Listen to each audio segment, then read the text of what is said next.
está llevando. Muy bien. No hablaremos de eso que vais a sacar los seguidores. Vamos a ver, por no perder. Estamos peor que estábamos.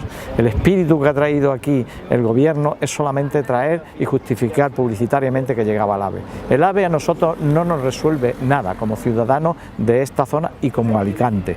Primero porque las vías siguen estando en superficie, no hemos conseguido que pase nada más que por el túnel el AVE de larga distancia y nada más, pero las cercanías y otros trenes normales siguen en superficie, que es la batalla que tenemos. Nos han dejado incomunicados más de lo que estábamos antes. Antes teníamos un paso a nivel que se podía pasar de un barrio a otro. Ahora ese paso a nivel ya no deja pasar coches, pero sí deja pasar a las personas, claro, porque solo faltaba que las personas no pudieran pasar.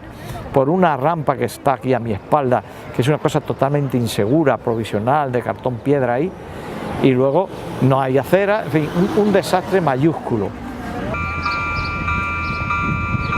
Bé, des de Compromís anem a estar molt vigilants de que es complisquen els terminis que ara mateix ha anunciat la regidora d'Urbanisme d'Alacant per tal de que en agost el tema de les vies estigui resolt i d'alguna manera buscar una solució de la integració de l'alta velocitat a la ciutat d'Alacant.